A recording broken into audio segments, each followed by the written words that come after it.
구약성경 신명기 17장 14절에서 20절까지의 말씀을 제가 대신해서 분독해 드리도록 하겠습니다. 내가 내 하나님 여호와께서 내게 주시는 땅에 이르러 그 땅을 차지하고 거주할 때에 만일 우리도 우리의 주위의 모든 민족들과 같이 우리 위에 왕을 세워야겠다는 생각이 나거든 반드시 내 하나님 여호와께서 택하신 자를 내 위에 왕으로 세울 것이며 내 위에 왕을 세우려면 내 형제 중에서 한 사람을 할 것이요 내 형제 아닌 타국인을 내 위에 세우지 말 것이며 그는 병마를 많이 두지 말 것이요 병마를 많이 얻으려고 그 백성을 애굽으로 돌아가게 하지 말 것이니 이는 여호와께서 너희에게 이르시기를 너희가 이후에는 그 길로 다시 돌아가지 말 것이라 하셨음이며 그에게 아내를 많이 두어 그의 마음이 미혹되게 하지 말 것이며 자기를 위하여 은금을 많이 쌓지 말 것이니라.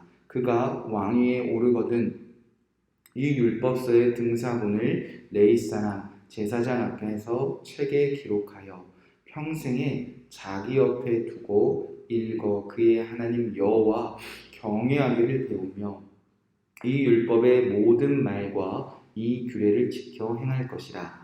그리하면 그의 마음이 그의 형제 위에 교만하지 아니하고 이 명령에서 떠나 좌로나 우로나 치우치지 아니하리니 이스라엘 중에서 그와 그의 자손의 왕위에 있는 날이 장구하리라. 아멘. 하나님의 말씀입니다. 오늘은 신명기 17장 14절에서 20절 말씀을 함께 읽으며 우리 위에 왕을 세울 때라는 말씀 제목으로 함께 기도하도록 하겠습니다.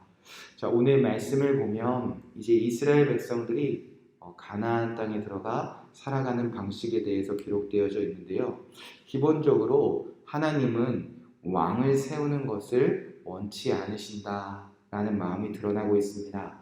왜냐하면 사람들 중에서 왕을 세운다는 것은 그 당시 하나님을 믿지 않는 민족이나 나라에서 살아가는 삶의 방식이었기 때문입니다. 그럼에도 불구하고 이스라엘 백성들이 가나안 땅에 들어가 우리도 주변에 있는 모든 나라와 민족처럼 왕을 좀 세워야겠다. 자, 그런 생각이 날 때 하나님이 정해주신 법과 틀 안에서 왕을 세우라라는 명령입니다. 자, 하나님은 어떤 기준을 가지고 왕을 세우라고 명령하셨는가? 자, 15절 말씀에 이렇게 기록되어져 있습니다. 반드시 내 하나님 여호와께서 택하신 자를 세우라. 그리고 그 택하신 기준은 내 형제 중에서 한 사람을 할 것이요 내 형제 아닌 타국인을 내 위에 세우지 말 것이다. 이렇게 첫 번째 기준을 말씀하셨다는 겁니다.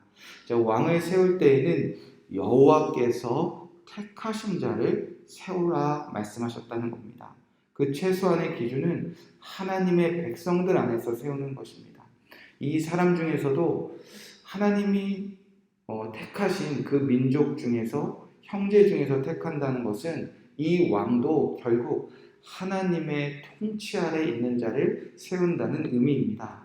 결국 사람이 세운 왕도 하나님의 통치 아래 하나님의 다스림 안에 살아가는 이스라엘 백성들의 삶의 기준을 훼손하지 않는 그 왕을 세우는 것이 최소한의 본질이었다는 것입니다.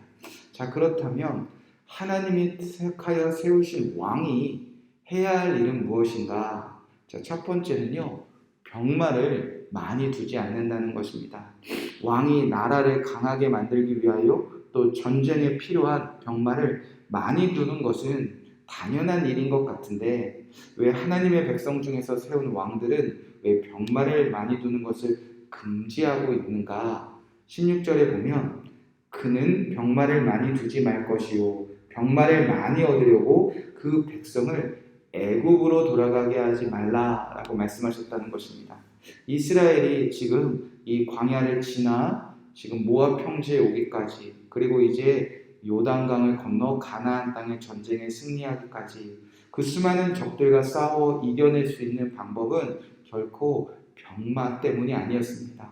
병마가 많아서 전쟁에 이겨본 적이 한 번도 없는 민족입니다.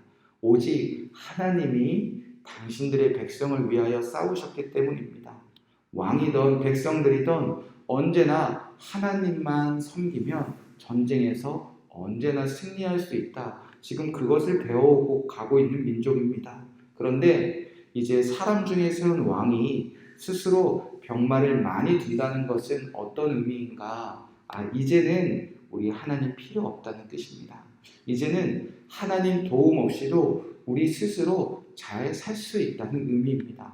그렇게 하나님이 아닌 병마를 많이 두려는 모습이 이스라엘 모든 민족을 하나님께 구원받기 전 그 애굽으로 돌아가는 의미와 같은 의미를 가지고 있다는 것입니다.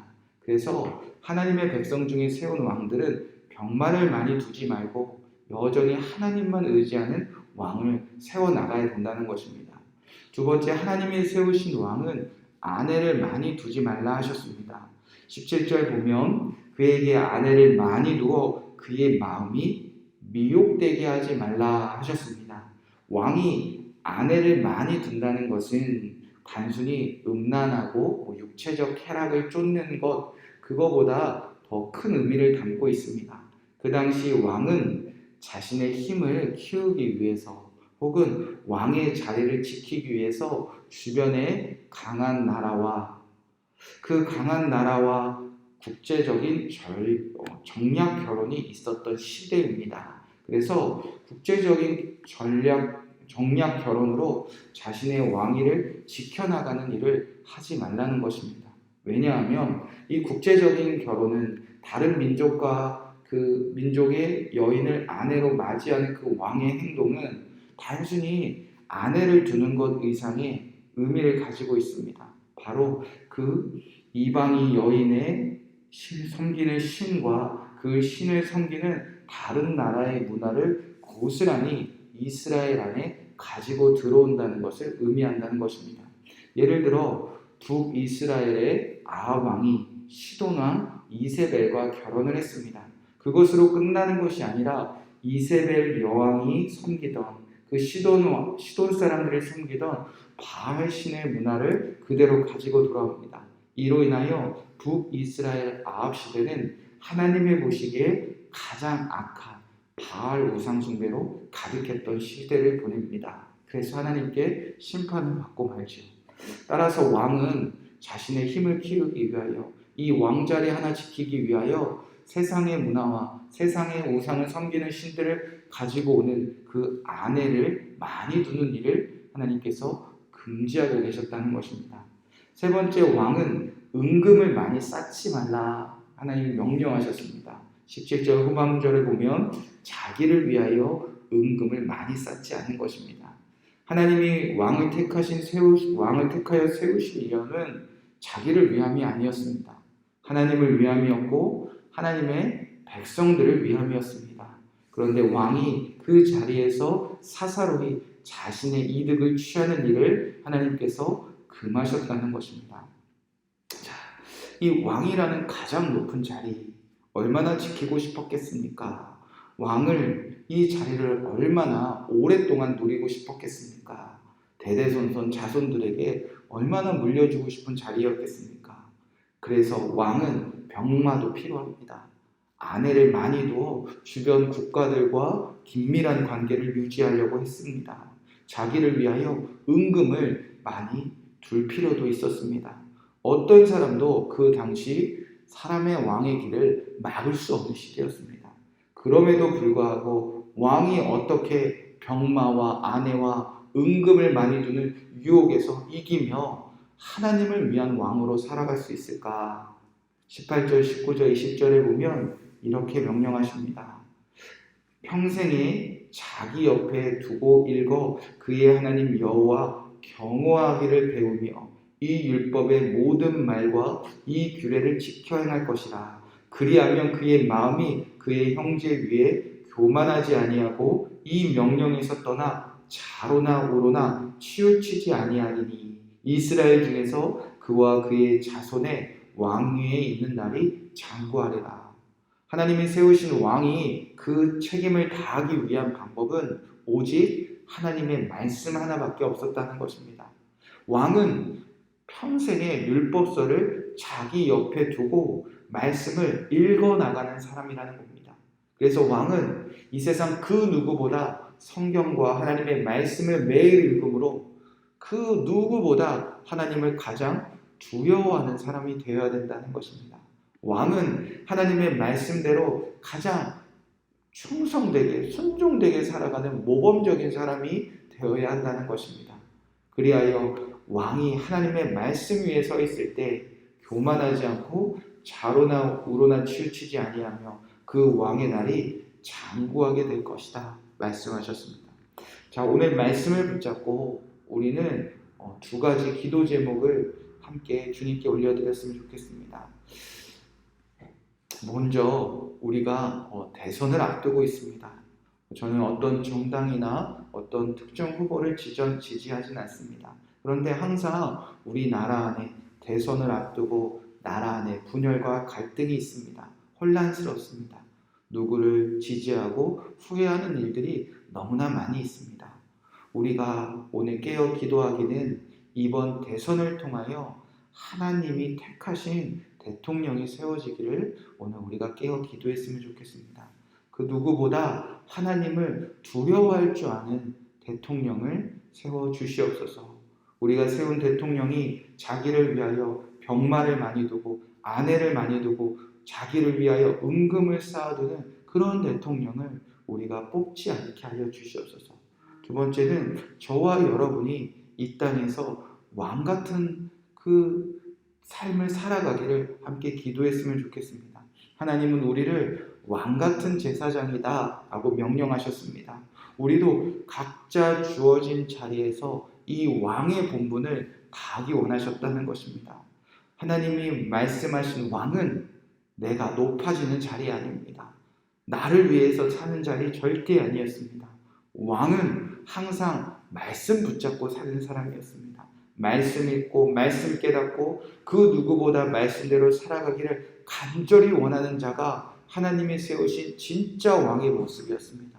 그래서 예수님 믿는 우리에게 너희는 왕같은 제사장이다. 자, 우리도 이 땅에서 하나님이 말씀하신 그 왕의 모습이 이루어지기를 원하셨다는 것입니다.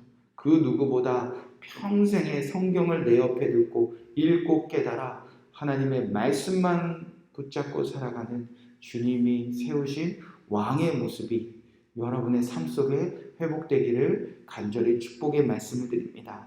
이 말씀 붙잡고 우리가 함께 기도하도록 하겠습니다.